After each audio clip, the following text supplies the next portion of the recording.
Watch right now on the Front News Project.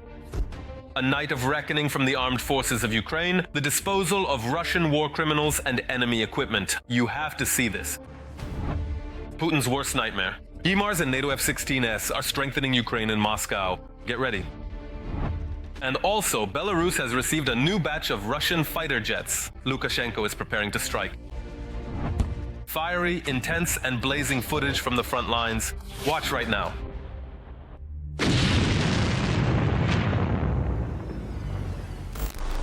Hello, this is Vladimir Timoshenko with you, and we're starting right away with the most important topic. Russia has tripled the production of Iskander missiles thanks to supplies from China. Officially neutral Beijing is in fact the main donor to Putin's military-industrial complex, which brings death and destruction to Ukrainians. More on how the Celestial Empire became an accomplice to the Kremlin's war crimes coming up next. China has become the rear base for the Russian military complex. We have developed exceptionally unique and strategic relations with China, which is undeniably true. The total value of technologies and equipment supplied to the aggressor country by the PRC exceeds $10 billion. This significant level of export dependence, of course, makes Russia even more heavily reliant on the nation of China, a situation which is perfectly and strategically aligned with China's long-term goals, namely the gradual absorption of the Russian Federation. The Celestial Empire has become an accomplice to Putin's war crimes and is helping the Kremlin ramp up weapons production. In the defense sector, China has significantly increased its exports of priority goods to Russia. These include dual-use goods such as computer chips, machine tools, radars, and sensors that Russia needs to sustain its military operations. All of these are included in the list of the most critically important goods. The export of these goods to Russia has been banned by 39 countries, including the United Kingdom and the United States. According to an investigation by The Telegraph, China is supplying Russia with specialized machine tools. They are being purchased in huge quantities. These support Russia's defense production, particularly in the Alabuga Special Economic Zone, where Shaheds are manufactured. In addition to machine tools, Beijing has supplied the Kremlin with crystals for radars and electronic warfare systems worth $97 million. Microchips and memory boards worth $4.9 billion for precision weapons and Sukhoi fighter jets. Ball bearings, critically important for aviation, worth $130 million. Telescopic sights totaling $42 million. There have also been recorded deliveries of UAV bodies, lithium batteries, and fiber optic cables for drone production. No, we're simply thinking about how to organize our own work in the best possible way, and by joining forces, achieve positive results. The Russian Federation has become critically dependent on friendly Beijing, including in the production of missiles for Iskanders. Thanks to this support, the Kremlin was able to triple their production volume. Only 36 missiles were produced in the first 11 months of the full-scale war. 30 missiles were produced monthly as of November 2023. And already 50 missiles are projected to be produced monthly by December 2025. It was China that supplied the rocket factory in the city of Votkinsk with a unique lathe for machining metal for warheads. Votkinsk produces the very same Oreshnik missile and other ballistic missiles. Thus, the factory is becoming the largest center of missile production. They started with single-stage rockets, then came the Pioneer, Topol, Topol-M, too many to list them all. Let's just say that now, many products from the Votkinsk factory have become exhibits in the closed Museum of the Strategic Missile Forces. These are the missiles that make up the current arsenal. And if we talk about nuclear deterrence forces, 2 out of 3 components in terms of missiles are provided by the Votkinsk factory. Then, these missiles are used by Russians to strike Ukrainian cities, destroying infrastructure and killing Ukrainians.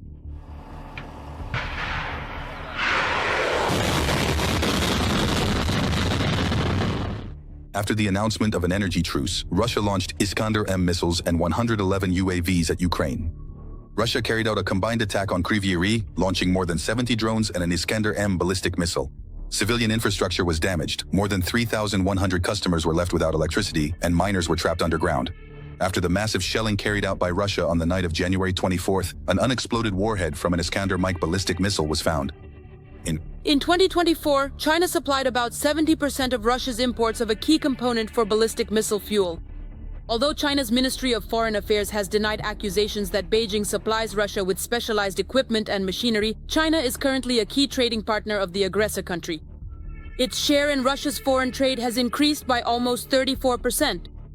Over these recent years, especially since the full-scale military invasion involving Russia and Ukraine, China has substituted almost all technological sectors of the Russian Federation with its own goods and services. The Kremlin lacks sufficient domestic production capacity to manufacture such goods in the necessary volumes. Meanwhile, China's large-scale manufacturing sector allows for serial production of weapons. China has already entered all the key sectors of the Russian economy, and in many sectors it destroyed whatever was inconvenient for it. And whatever could be used for its own benefit, it simply took over. China found an advantage in this. Besides making money, there is also an exchange of technologies. Journalists examined footage of a Chinese Air Force plane and noticed that the bombers were armed with KD-21 aeroballistic missiles, which are analogs of the Russian Kinjal. It is possible that the Chinese missile was developed based on it.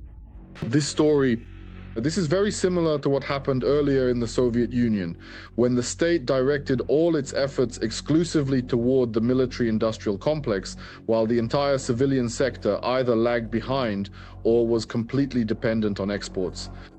Moscow is losing the initiative, turning into Beijing's junior partner. The economy of the Russian Federation ended 2025 in a deep crisis. Oil prices have fallen to a 5-year low. Oil export revenues have dropped by about 20%. The US has increased its sanctions pressure. Trump signed a bipartisan law that significantly expands the scope of restrictions. And the European Union is preparing to adopt yet another, the 20th package of sanctions against the Kremlin.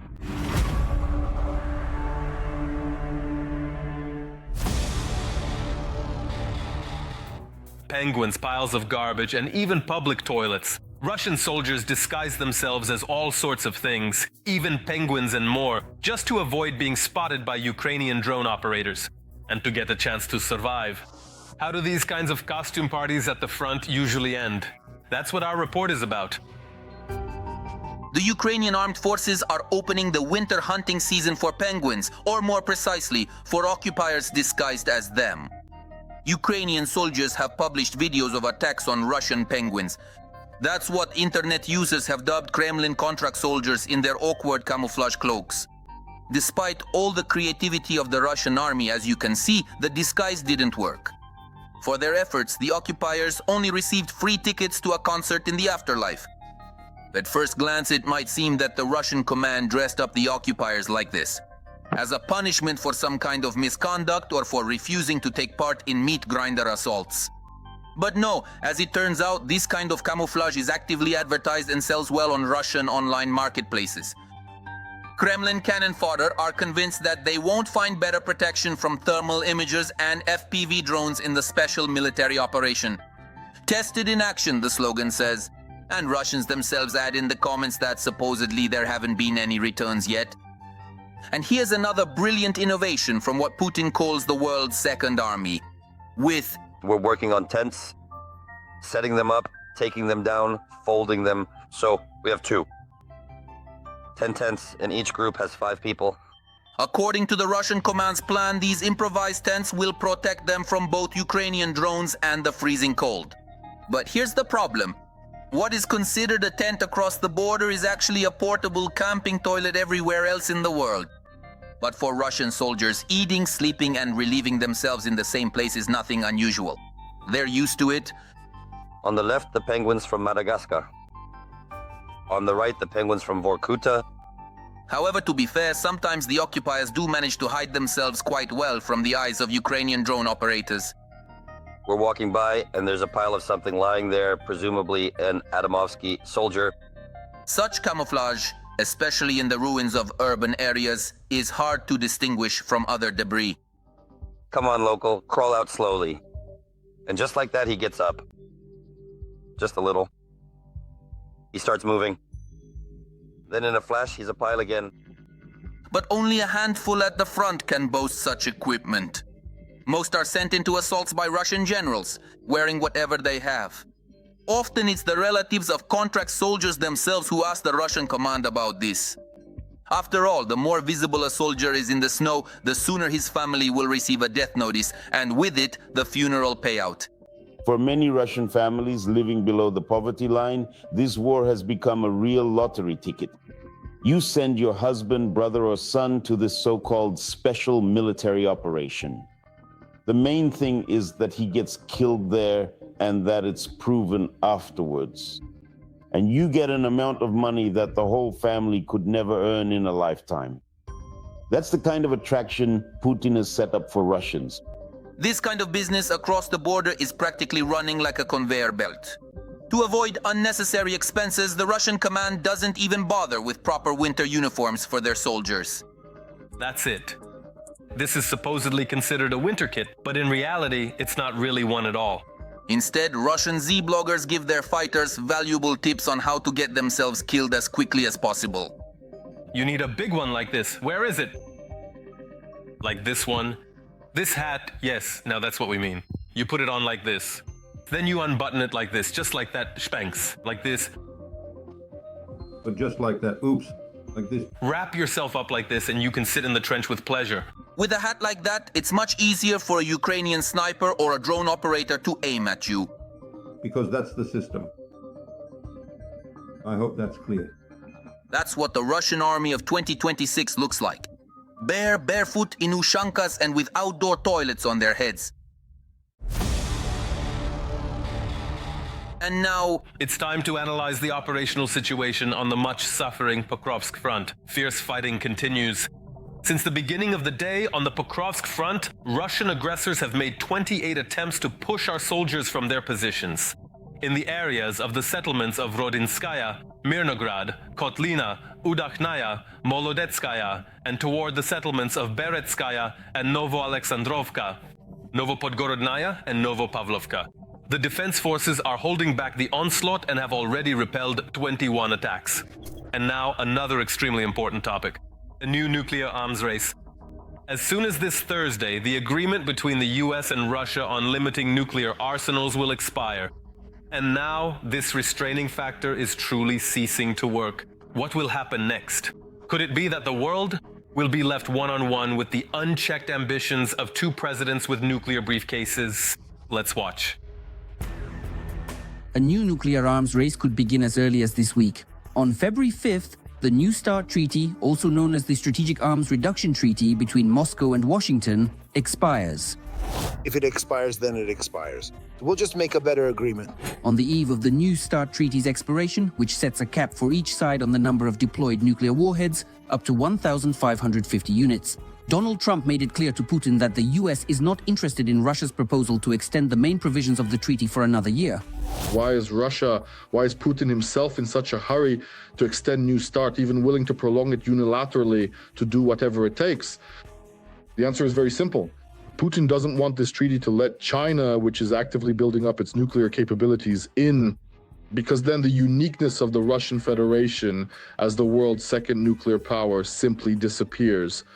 Because once this treaty includes 3 parties, then tomorrow a 4th participant could join and then a 5th. In the White House, they believe that a new nuclear deal should be made not only with Moscow, but also with Beijing.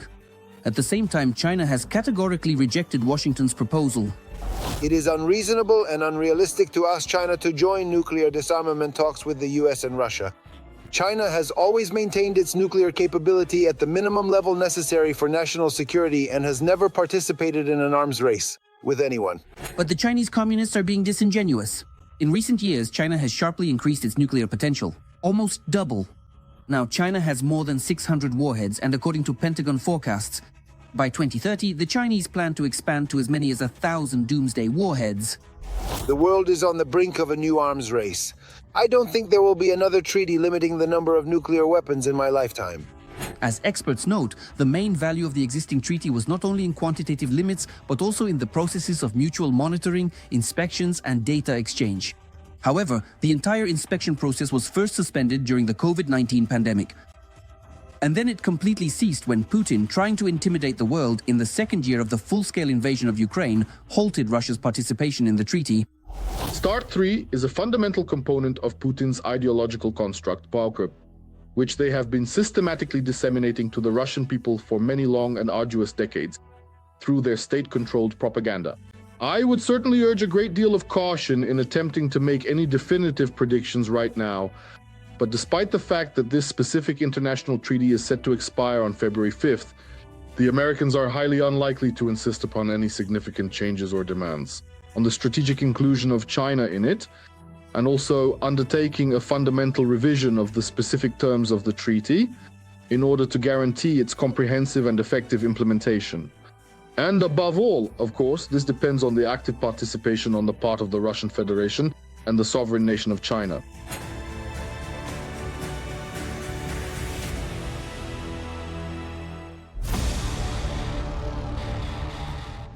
And now let's move to the Kostiantynivka direction of the front. The enemy is becoming more ferocious here as well. In the Kostiantynivka direction, the invaders carried out 8 offensive actions near the settlements of Pleshchevka, Sherbinovka, Rusin Yar, and towards Novopavlovka and Sofiyevka. One attack is still ongoing. Ukraine and NATO have agreed on cooperation priorities. These are air defense, F-16S, and HIMARS. The fact is that Defense Minister Mikhailo Fedorov met with representatives of NATO who are responsible for partnership with Ukraine. We will tell you in this report how the new defense minister has begun to change the situation for our country's armed forces. Ukraine's new defense minister, Mikhailo Fedorov, has begun to reform the Ukrainian army by leaps and bounds, which has caused hysteria among Putin's supporters. Indeed, he is a competent organizer of drone production. And now he has set the goal of increasing the losses of the armed forces of the Russian Federation to 50,000 per month thanks to drones. And in general, I believe that this is quite a serious enemy, a serious challenge. The first and main statement of the new minister is to increase the losses of Russian soldiers to an irreversible 50,000. To make the cost of war for Russia so high that it simply cannot bear it. To stop the enemy by force. Stop the enemy. He presented the general tactical and strategic plan of the armed forces of Ukraine. The plan contains no ambiguous arrows on the map, no wishful thinking, none of that verbose general's talk. The new minister's plan fits into 5 words and 1 number. The plan is formulated as follows: to kill 50,000 Russian orcs during every single month. It is very concise, constructive, and exceptionally realistic for our current needs. Military correspondents complain that such a figure is quite realistic since Putin and his military leadership refuse to give up on the idea of human wave assaults. When we look more specifically at the financial losses, this desired target figure, it unfortunately could very well be achieved. Not long ago, MADA reported that they calculated the number of enemy personnel targets hit, confirmed at over 30,000 individuals. In other words, that is basically equivalent to the total number of troops we receive in a single month. The second innovation from Fedorov finally disabled the Russians' smuggled Starlinks and completely shut down their communications and drone control systems. We need Starlink to work there because certain technologies are used that are also important for us.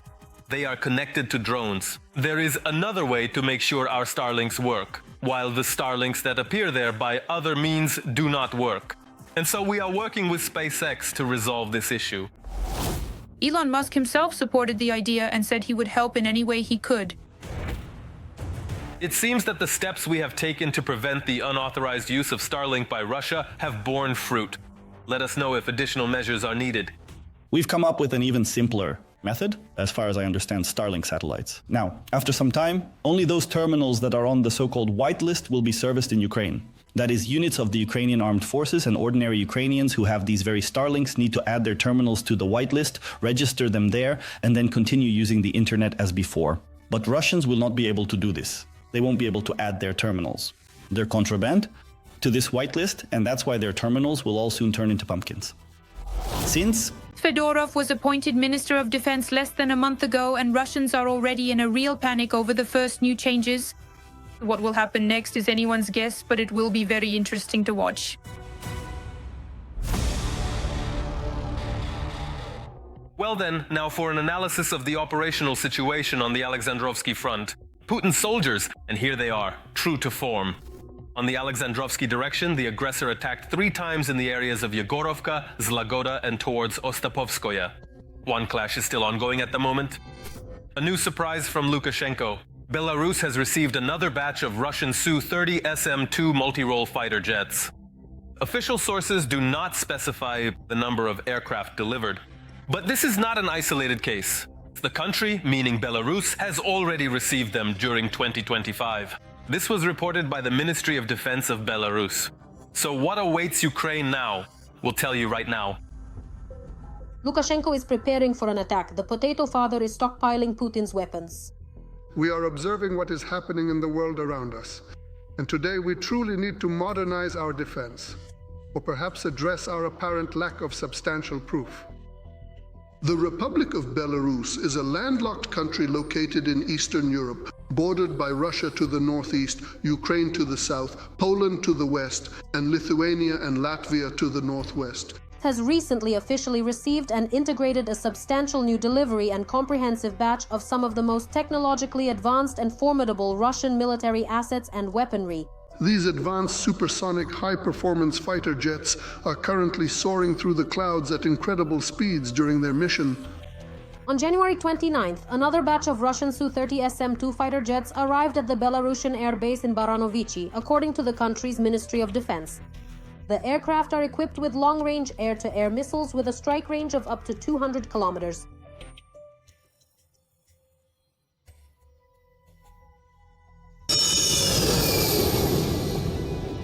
The arriving aircraft have red tail numbers which have been painted over. And although the exact number of transferred Su-30 SM-2S has not been disclosed according to unofficial sources, there may be about 7 of them. We have a comprehensive and complete mutual understanding, along with unwavering support from Russia. So working closely together, we will strive to protect our sovereign country. We are not planning to attack anyone. That's not our agenda. In 2024, Belarus received 4 Su-30 fighter jets, and during 2025, 6 improved Su-30 SM-2 fighters. As a result, as of today, the Belarusian Air Force may have about 15 aircraft. With the deliveries of the Su-jets, Lukashenko is trying to maintain the appearance of the so-called brotherly union. That is, in fact, at the expense of the Russian Federation. He is re-equipping his own armed forces. At one time, a number of interstate agreements were signed to create a unified air defense system. In light of these developments, the transfer of these Su-jets should be carefully considered and analyzed within the broader context of these formal interstate bilateral agreements established between the two countries. Lukashenko is trying to demonstrate strength while at the same time pleasing Putin. That's right. So that nothing threatens his power, he is not interested in directly involving Belarus in the Russian-Ukrainian war, since this could lead to extremely unpleasant strategic consequences. For him, it could even mean being removed from power. That's why he continues to curry favor with Putin, which he does gladly. They share and maintain precisely the same perspective and vision. You know our ideas and we know the Russian ideas. This is one homeland. I'm from Brest, Vladivostok. We have one homeland. Well, it just happened, not by our will, that 2 states were formed here. And we must do everything so that our relations in this homeland are even closer than in a unitary state. This is not about strategic cooperation with the Russian Federation or with the People's Republic of China. This is about Lukashenko's attempts to freeze the existing order of things in Belarus, namely the transfer of power by inheritance and accordingly the continuation of Lukashenko's own rule. At the same time, in no other sphere is there such close cooperation between Russia and Belarus as in the military sphere. I can put it simply. In Russia and Belarus, we need to follow in the footsteps of our 2 presidents. You see our relationship. It's absolutely close. President Putin doesn't have such a relationship with anyone else as he does with Belarus. That's only natural. We are allies. Lukashenko uses the so-called tactic of walking between the raindrops. It's better known well from the statements of the first Ukrainian president. Its essence lies in balancing between the interests of the Kremlin, Beijing, and Washington. It should be noted that recently there has been a warming of relations between the Republic of Belarus and the United States. Since the start of Russia's full-scale invasion of Ukraine, Lukashenko has become one of the Kremlin's key allies in the war. Putin's occupiers make full use of the entire range of services provided by the Belarusian military-industrial complex. Accordingly, the repair facilities are also being used to restore damaged armored vehicles, and likewise the capacities of the Belarusian military-industrial complex are being utilized for production. A wide variety of artillery shells, landmines, and various other munitions are currently being manufactured and stockpiled. Therefore, we can certainly say that there is a continuous and mutually beneficial reciprocal exchange taking place between the Belarusian and Russian sides. In fact, today the Belarusian defense industry has also shifted to a war footing, a move initiated by Lukashenko himself, out of fear of losing power in the country, although his rule could end at any moment. All it would take is to fall out of favor with the Kremlin dictator. And now let's move to the Huliaipol sector of the front. The bloody rampage of the enemy army continues, and here, in the Huliaipol direction, Ukrainian defenders repelled 7 attacks by the occupiers near Huliaipol, Dorozhnyanka, and towards Dobropilya and Zeleny. 6 clashes are still ongoing. In addition, enemy aircraft carried out strikes on populated areas: Zaliznychne, Lesne, Horne, Kapani, Dolinka, and Vozdvizhevka. Meanwhile, Russia is rebuilding military infrastructure near the border with Finland. In Petrozavodsk, the capital of the Republic of Karelia, restoration of the old Soviet garrison has begun. On site, they are recording the appearance of military equipment. What signals is the Russian Federation trying to send to the West in this way? And what does Ukraine have to do with it? Watch the details in our report. Russia has begun restoring and expanding military infrastructure in the Republic of Karelia, near the border with Finland and NATO countries. This was reported by the Finnish publication Elle. The information was obtained based on the analysis of satellite images. Most of the Russian Armed Forces equipment in Karelia is concentrated in its capital. Satellite images also indicate the presence of more than 50 pieces of military equipment, including trucks and specialized vehicles. A large airbase and Russian armaments are located in Petrozavodsk. Currently, up to 3,000 Russian military personnel are stationed at the base. In addition, the Besovets airbase is used to house around 80 fighter jets. This partly indicates that Russia is responding to NATO's expansion, a process that Russia itself and Putin personally facilitated by enabling Sweden and Finland to join the North Atlantic Alliance. Therefore, as of today, I think that if we talk about Russia's actions, they are primarily related to the informational aspect at this stage. However, it is quite likely that Russia will continue to try to demonstrate everything. The aggressiveness of its intentions. Back in 2024, the Russian Federation began reconstructing the Soviet garrison in Petrozavodsk. There has been no official announcement regarding the activation of the garrison. At the same time, local media report that construction of a new garrison is planned in the city as early as this year.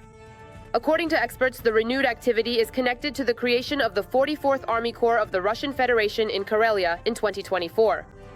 Its formation means an increase in the number of ground troops by approximately 15,000 personnel.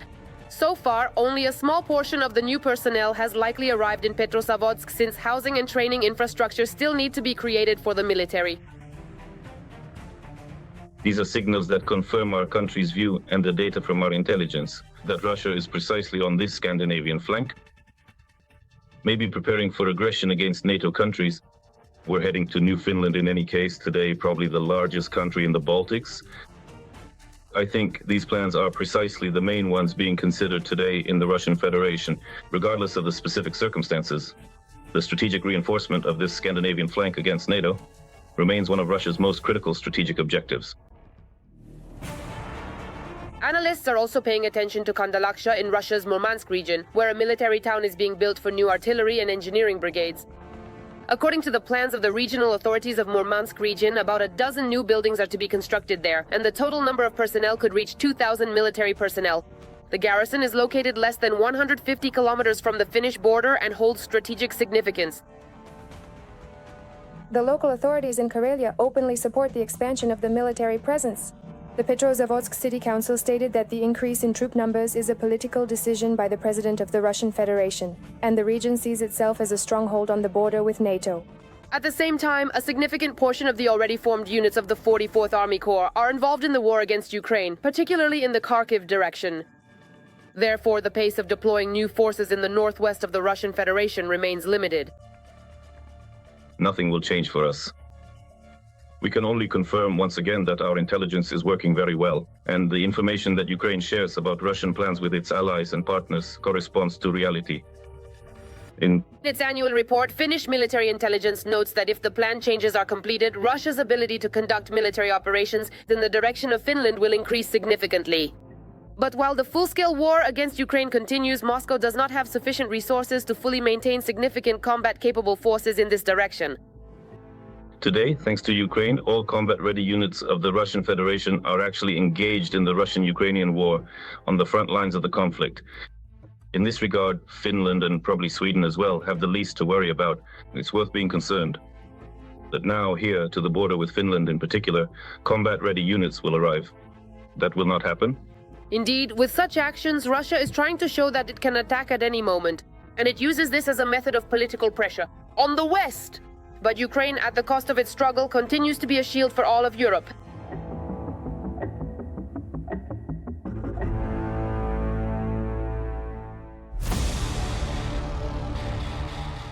That's all for today, but very soon there will be something new on the Front News program. Unique materials from our journalists in the hottest spots of the war, obtained so that you know the truth. This was Volodymyr Tymoshenko with you. Take care of yourselves and your loved ones.